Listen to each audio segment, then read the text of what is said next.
제14장 빛과 희망의 샘. 마차와 창고 앞에 서 있는 노부인. 히버 제이 그랜트는 조셉 F. 스미스의 머리맡을 떠나 집으로 돌아왔다.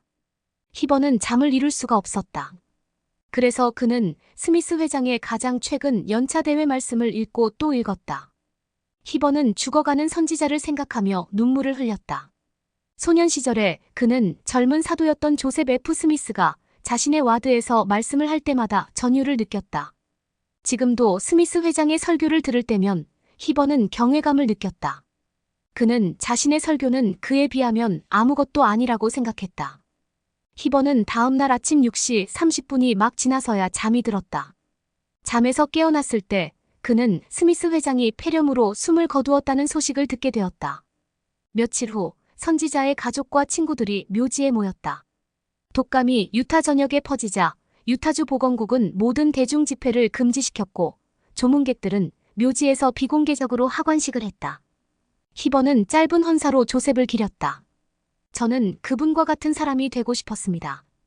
그는 말했다.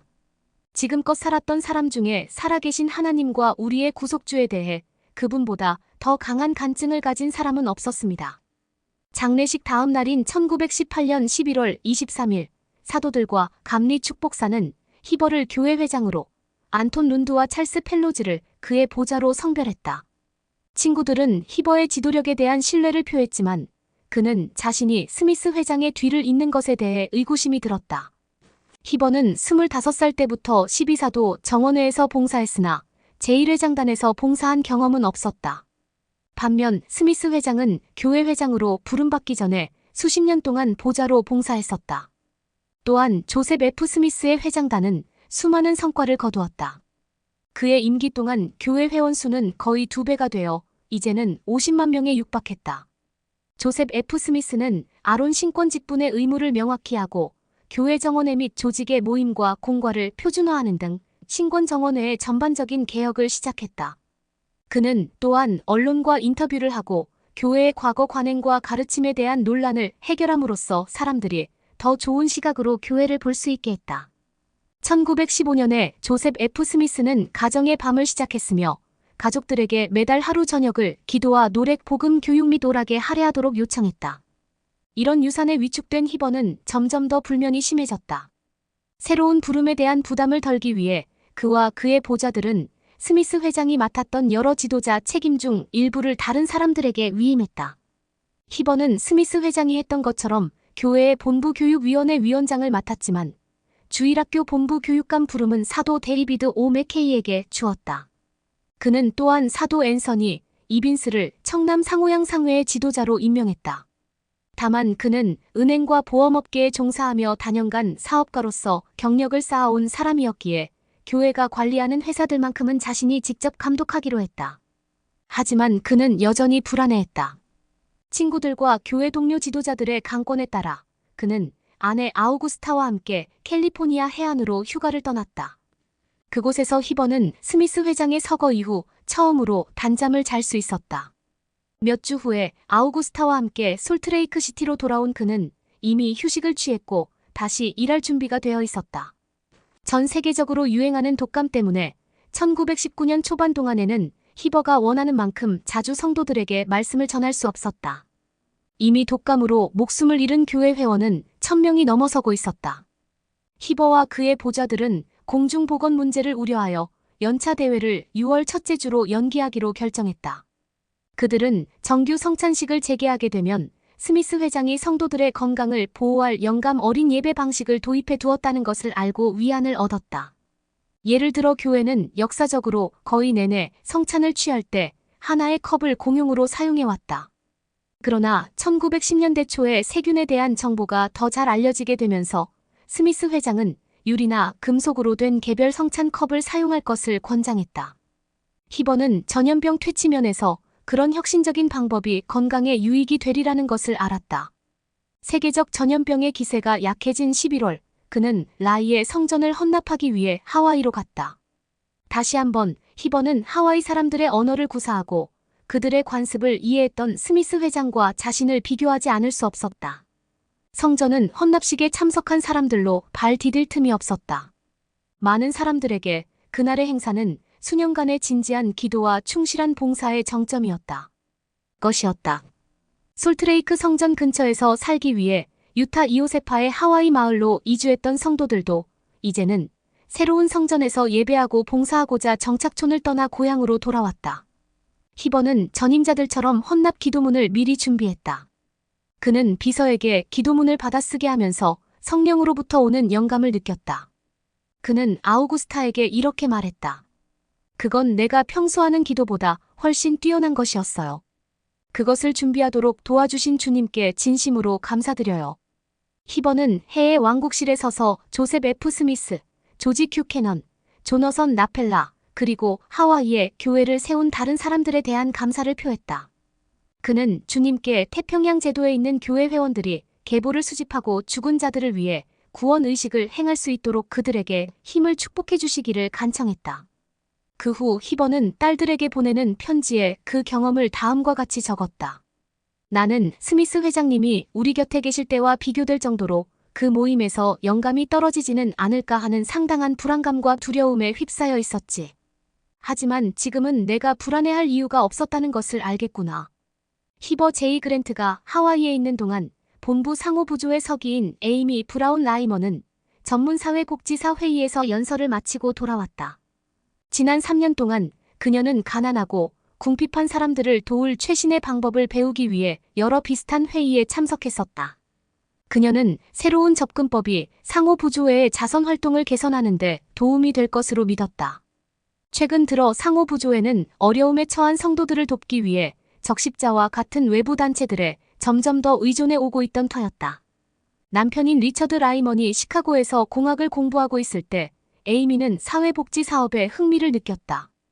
당시 미국에서는 개혁적 성향의 많은 시민들이 가난과 부도덕, 정치적 부패, 그리고 기타 사회적 문제들에 대한 과학적인 해결책을 옹호했다. 에이미는 시카고에 있는 동안 몇몇 자선단체들과 함께 일했는데 그들로부터 유타에서도 비슷한 일을 해야겠다는 동기부여를 받았다. 그 후에 상호부조회 본부 임원회는 에이미를 교회에서 새로 구성한 사회봉사부를 이끌도록 임명했다. 사회봉사부는 도움이 필요한 성도들에 대한 지원을 감독하고 상호부조회 회원들을 현대적인 구호 방법으로 훈련하며 다른 자선단체들과 협력하는 일을 했다. 이 임명은 에이미가 교회의 사회자문위원회에서 하는 봉사와 공통점이 있었는데 그 위원회는 12사도 정원회의 회원들과 각 교회 조직의 대표자들로 구성되어 있었으며 교회 회원들의 도덕과 현세적 복지를 개선하고자 했다. 사회복지 사업에 관련된 회의를 마치고 돌아온 에이미는 자신이 알게 된 것을 실천하기 위해 노력했다. 하지만 상호부조회 본부 임원회의 모든 임원이 그렇게 열성적인 것은 아니었다.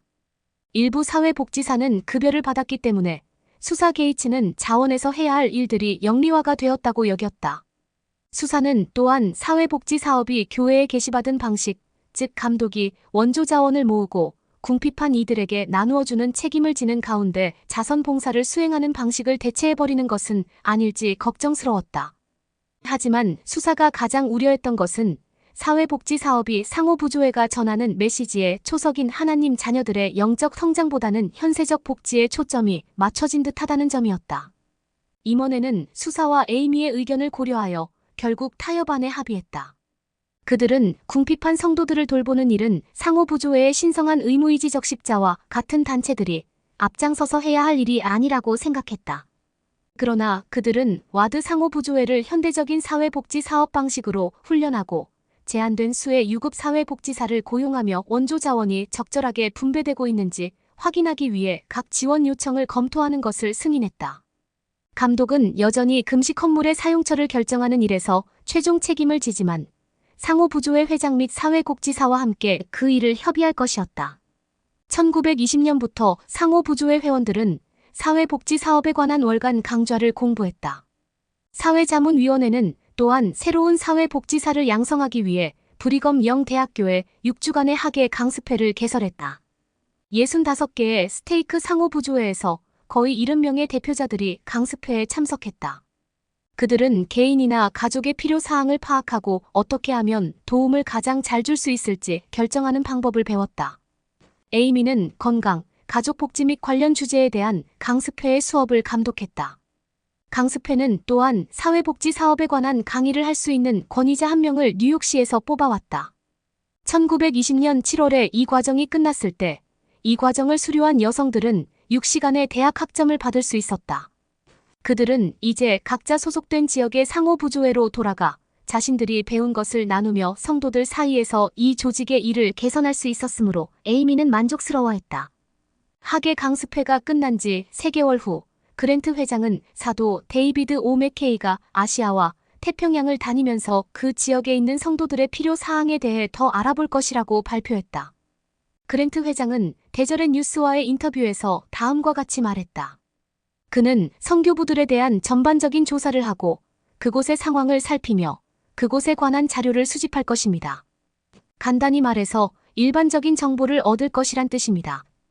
그 여정에서 솔트레이크 시티의 스테이크 회장인 휴 캐넌이 맥케이 장로의 동반자로 봉사할 예정이었다. 두 사람은 1920년 12월 4일에 솔트레이크 시티를 떠나 약 130명의 성도들이 있는 일본으로 먼저 갔다. 그런 후 그들은 한반도를 둘러본 뒤 중국을 방문했다. 맥케이 장로는 미래의 선교 사업을 위해 중국 땅을 헌납했다. 그곳에서부터 그들은 하와이에 있는 성도들을 방문하러 갔다. 맥케이 장로는 여행하는 동안 교회가 소유한 수십 개의 작은 학교를 돌아보기로 계획을 했었다. 그는 그들 학교 중 하나인 라이의 미션스쿨에서 온 하와이, 미국, 일본, 중국, 필리핀 어린이들이 펼치는 국기 개양식을 관람하게 되었다. 개양식은 교회 학교에 특별한 관심이 있던 이 사도에게 영감을 주었다. 그는 최근 그랜트 회장에게서 교회 교육기구의 교육총감으로 부름을 받았다. 이는 본부 주일학교 교육감으로서의 그의 업무를 보완하는 새로운 직책이었다. 맥케이 장로는 교육총감으로서 교회 교육기구를 관리했는데 이 기구는 많은 변화를 겪고 있었다. 교회는 30여 년간 태평양에서 선교부가 운영하는 학교뿐만 아니라 멕시코, 캐나다, 미국에서 스테이크가 운영하는 아카데미를 관리해왔다. 그러나 지난 10년 동안 유타주와 그 주변의 젊은 성도들은 무료 공립 고등학교에 대거 진학했다. 그 학교들은 종교교육을 하지 않았으므로 많은 스테이크들은 후기 성도 학생들에게 종교교육을 계속 제공하기 위해 지역 고등학교 근처에 세미나리를 설립했다. 세미나리 프로그램이 성공적으로 운영되자 맥케이 장로는 스테이크 아카데미를 폐쇄하기 시작했다. 그러나 그는 라이의 학교와 멕시코의 후아레스 스테이크 아카데미를 포함한 다른 국제 미션 스쿨들이 중요한 역할을 하고 있었으므로 그곳은 교회의 지원을 계속 받아야 한다고 생각했다. 그들은 하와이에서 타히티로, 그 다음에는 뉴질랜드의 북쪽 서민태 이카-아마우이로 향했다. 그곳에서 그들은 헌틀리 마을로 가는 기차에 올랐다. 헌틀리 마을에서 멀지 않은 널따란 목초지에서는 마오리족 성도들이 연례교회 대회 및 축제를 하고 있었다. 사도가 뉴질랜드를 방문한 것은 이번이 처음이었기에 맥케이 장로의 말씀을 들으려는 수백 명의 성도들이 모여들었다. 목초지에는 모든 인원을 수용할 2개의 큰 천막과 몇 개의 작은 천막이 설치되었다. 맥케이 장로와 캐넌 회장이 대회장에 도착하자 히리니와 메레 화한가의 손자인 시드 크리스티가 달려나와 그들을 맞이했다. 시드는 유타에서 자랐으나 최근에 뉴질랜드로 다시 돌아와 있었다. 그는 두 사람을 천막으로 안내했다. 그들이 천막에 이르자 사방에서 성도들이 HAEREMAI 하엘의 마이라 하고 외치며 그들을 환영했다. 다음 날 맥케이 장로는 큰 천막 중 한 곳에서 성도들에게 말씀을 전했다. 많은 마오리족 성도들은 영어를 할 줄 알았지만 그는 회중 일부가 자신의 말을 이해하지 못할까봐 걱정이 되었다. 그는 자신이 그들의 언어로 말을 할 수 없는 것에 대해 유감을 표했다. 제가 저의 언어로 말씀을 전하는 동안 여러분이 해석하고 분별할 수 있는 은사를 받을 수 있기를 기도하겠습니다. 그는 이렇게 말했다. 제가 주님의 영감으로 드리는 말씀을 그분의 영이 여러분에게 증거해 줄 것입니다. 교회 내의 화합에 대한 말씀을 전하던 이 사도는 많은 성도들이 자신의 말을 경청하고 있는 것을 주목했다. 그는 성도들의 눈에 고인 눈물을 보았고 그중 몇몇은 영감을 받아 자신의 말을 이해했다는 것을 알 수 있었다. 말씀이 끝나자 통역을 맡았던 마오리족 사람 스튜어트 메아가 말씀을 이해하지 못한 성도들을 위해 요점을 전달해 주었다. 며칠 후 맥케이 장로는 대회에서 다시 말씀을 전했다. 그는 죽은 사람을 위한 대리의식에 관한 설교를 했다. 하와이에 성전이 건립되어 뉴질랜드 성도들은 좀 더 수월하게 성전 의식을 받을 수 있게 되었지만 하와이도 여전히 수천 킬로미터 떨어져 있어 큰 희생을 감수해야만 성전에 갈 수 있었다. 그는 저는 여러분이 성전을 갖게 되리라는 것을 조금도 의심하지 않습니다. 라고 말했다. 맥케이 장로는 성도들이 그날을 위해 준비하기를 바랐다. 여러분은 그것을 위해 준비되어 있어야 합니다. 1921년 초 49세의 존 윗소가 유타 대학 총장으로 부임한 지 이제 5년이 다 되어가고 있었다. 1905년에 유타 농업대학에서 쫓겨나고 브리검 영 대학교에서 잠시 학생들을 가르친 후 그는 농업대학의 신임 총장으로 복귀했었다. 그런 뒤 1916년에 그는 유타 대학의 총장으로 임명되어 리아와 함께 세 자녀를 데리고 솔트레이크 시티로 이사했다. 그들이 처음 이 도시에 왔을 때 존의 어머니 아나와 이모 페트롤린의 남동생 오스보네는 서로 가까이 살았다. 결혼해서 두 자녀를 둔 오스보네는 유타 대학의 영어과 학과장이었다. 하지만 그들이 함께 지낸 시간은 그리 길지 못했다. 아나는 1919년 봄에 병에 걸렸다. 여름에 건강이 악화되자 그녀는 존과 오스보네를 함께 불렀다. 회복된 복음은 내 인생의 큰 기쁨이었단다. 그녀는 아들들에게 이렇게 말했다. 나를 위해서라도 부디 듣고자 하는 모든 이에게 그 간증을 전해주렴. 몇 주 후에 그녀는 여동생과 자녀들과 손주들이 지켜보는 가운데 눈을 감았다. 히버 제이 그랜트는 그녀의 장례식에서 말씀을 전했다. 히버는 아나가 노르웨이에서 선교 사업을 하던 기간에 유럽 선교부 회장으로 봉사했다. 어머니의 삶을 반추해보던 존은 어머니에 대한 감사로 가슴이 벅차올랐다. 그는 일지에 이렇게 기록했다. 어머니는 가족과 도움이 필요한 사람들을 위해 말로 다할 수 없을 정도로 많은 희생을 했다. 진리의 대업을 위한 어머니의 헌신은 숭고했다. 8개월 후 오스보네는 갑작스럽게 뇌출혈을 일으켰다. 그는 다음 날 세상을 떠났다.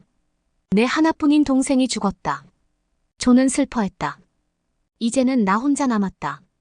오스보네의 장례를 치르고 1년 뒤인 1921년 3월 17일, 존은 사도 리처드 라이먼이 오전 내내 자신에게 연락을 취하려 했다는 것을 알게 되었다. 존은 즉시 그에게 전화를 걸었다. 지체하지 말고 바로 제 사무실로 오십시오. 리처드의 목소리는 다급했다. 존은 곧장 교회의 새 본부 건물로 가서 리처드를 만났다. 그런 후 그들은 길을 건너 솔트레이크 성전으로 갔다. 그곳에서는 제1회장단과 12사도 정원회가 모임을 하고 있었다. 존은 그들과 함께 앉았으나 자신이 그곳에 있는 이유를 알지 못했다. 청남 상호양상의 본부 임원회의 임원인 그는 종종 교회의 최고 평의회 일원들을 만나기는 했었다. 하지만 이것은 제1회장단과 12사도 정원회가 목요일마다 하는 정기 모임이었고 그가 이런 모임에 초대받는 경우는 없었다.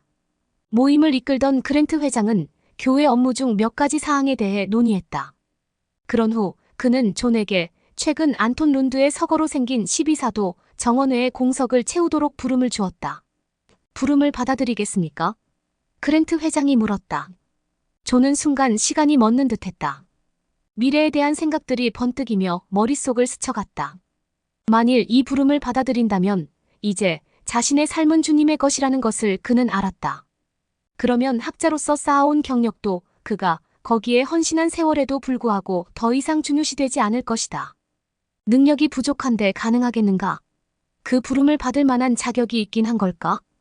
그렇지만 그는 자신의 삶에서 복음이 우선이라는 것을 알고 있었다. 그는 더 망설이지 않고 네. 라고 대답했다. 그랜트 회장은 즉시 그를 성임하며 그에게 하나님 안에서 더 많은 힘과 권능을 얻게 될 것이라고 약속했다. 그랜트 회장은 존에게 어머니의 권고에 귀 기울이고 항상 겸손하며 세상의 지혜와 복음의 진리를 분별할 수 있도록 축복했다. 또한 그는 존이 사도로서 할 일에 대해 말해주었다. 선지자는 이렇게 약속했다. 형제님은 여러 스테이크나 세계 여러 나라를 다닐 때 후기 성도들의 사랑과 신뢰를 얻을 것이며 형제님이 접촉하게 되는 우리의 종교에 속하지 않은 사람들의 존경을 받을 것입니다. 성전을 떠나는 존은 이제 인생의 새로운 단계를 시작할 준비가 되어 있었다. 쉽지는 않을 것이었다. 그와 리아는 여전히 빚이 있었고 큰 아이들은 선교사로 봉사할 준비가 되어 있었다. 그리고 이제 대학 봉급은 총관리 여건들이 전임 봉사에 대해 받는 생활비 정도의 적은 급료로 대체될 것이었다. 하지만 그는 자신이 가진 모든 것을 주님께 바치기로 결심했다. 그것은 리아도 마찬가지로 기꺼이 그러고자 했다. 얼마 지나지 않아 그녀는 그랜트 회장에게 다음과 같이 말했다. 저는 제 삶이 상당히 달라질 것이라는 것을 압니다. 많은 날을 남편과 떨어져 지내야 하는 것이 두렵기도 하겠죠. 하지만 저는 과거에 그랬던 것처럼 사람들을 위해 일할 수 있을 뿐만 아니라 그들과 함께 더 직접적으로 일할 수 있는 기회를 기쁘게 고대하고 있습니다. 그런 후 그녀는 이렇게 덧붙였다. 저는 이 위대한 봉사에 부름받은 한 남자의 아내로서 재정적으로나 공적인 일 또는 일상적인 일에 어떤 변화가 생기더라도 아무런 유감이 없습니다. 수사 게이츠는 사위가 12사도 정원회로 부름받은 것을 알고 기뻐서 어쩔 줄 몰라 했다. 존이 가족과 교회보다 자신의 경력을 중시할 것이라는 그녀의 초기의 두려움은 오래전에 사라지고 없었다. 수사는 리아와 자녀와 회복된 복음에 헌신하는 사위를 변함없이 깊이 사랑했다.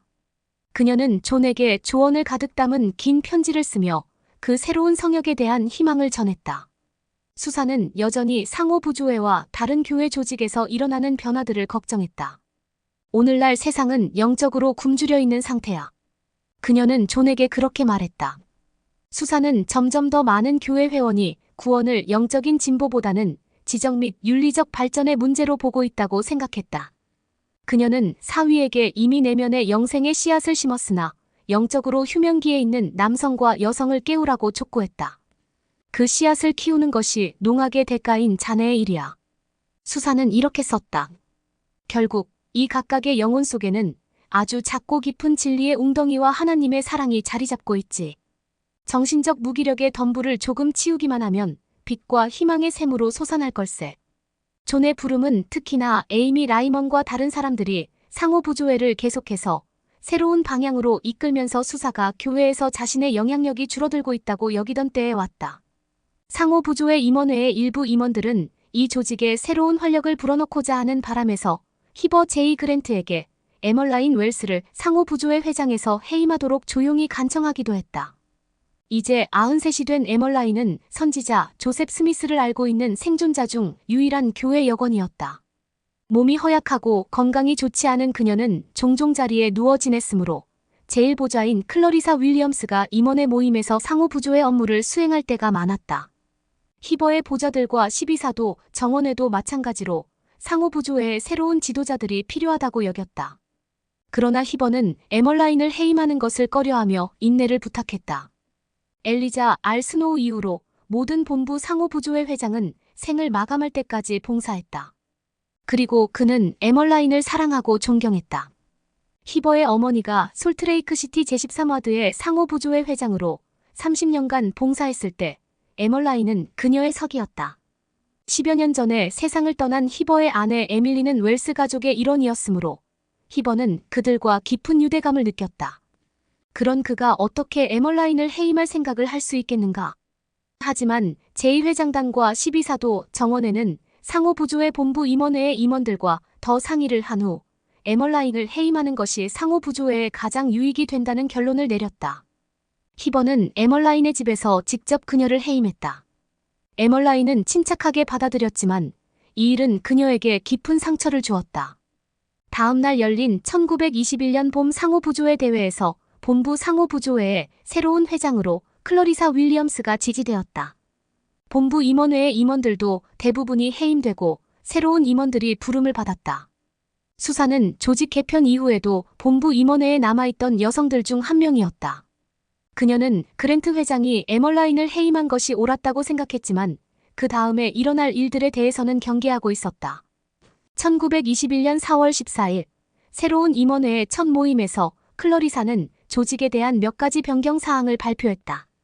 가장 중요한 내용은 에이미 라이먼이 상호부조회 활동의 관리 책임자로 임명된 것으로 그녀는 상호부조회 잡지를 포함하여 부서 내의 모든 활동을 담당하게 되었다.